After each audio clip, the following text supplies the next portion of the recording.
Hi boys and girls, it's Amy. I thought I'd take the opportunity to read one of my favorite stories to you today and let you know that I'm thinking about you and I miss you and I hope we get to see each other soon. So for today's story, I have Corduroy, one of my favorites.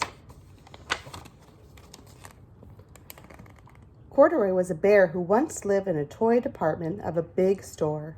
Day after day, he waited with all the other animals and dolls for somebody to come along and take him home. The store was always filled with shoppers, buying all sorts of things, but no one seemed to want a small bear in green overalls. Then one morning, a little girl stopped and looked straight into Corduroy's bright eyes. "Oh, Mommy," she said, "look, there's the very bear I've always wanted." "Not today, dear," her mother sighed. "I've spent too much money already. Besides, he doesn't look new. He's lost the button on one of his shoulder straps."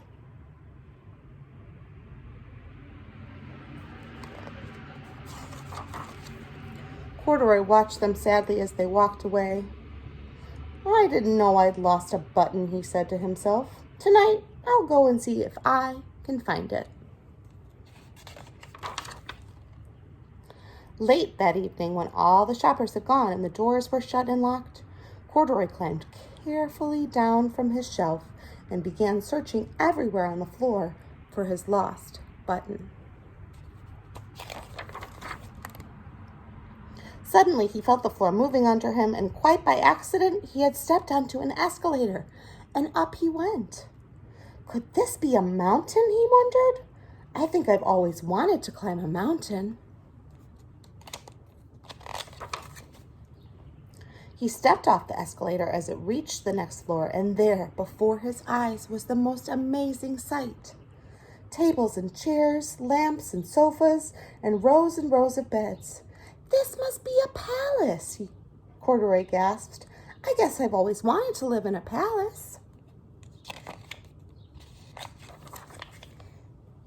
He wandered around admiring the furniture. "This must be a bed," he said. "I've always wanted to sleep in a bed." And up he crawled into a large, thick mattress. All at once he saw something small and round. "Why, here's my button," he cried, and he tried to pick it up, but like all the other buttons on the mattress, it was tied down tight.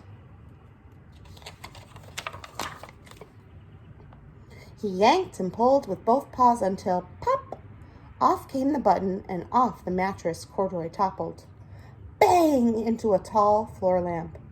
Over it fell with a crash.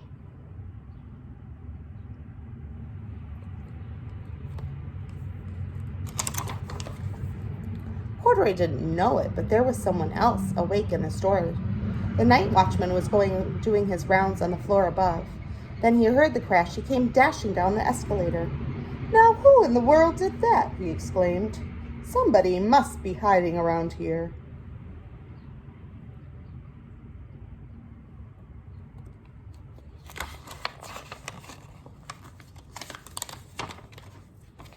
He flashed the light under and over the sofa and beds until he came to the biggest bed of all.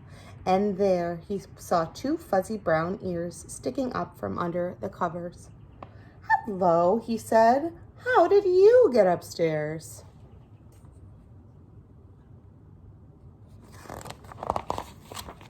The watchman tucked Corduroy under his arm and carried him down the escalator and set him on the shelf in the toy department with the other dolls and animals.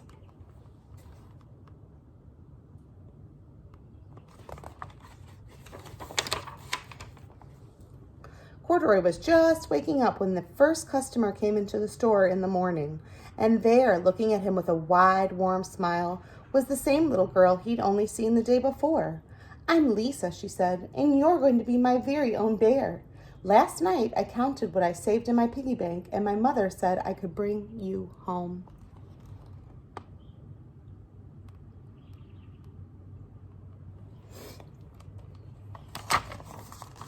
"Shall I put him in a box for you?" asked the saleslady. "Oh, no, thank you," Lisa answered, and she carried Corduroy home in her arms.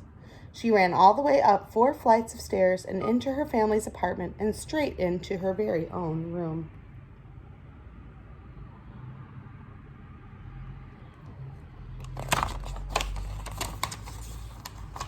Corduroy blinked.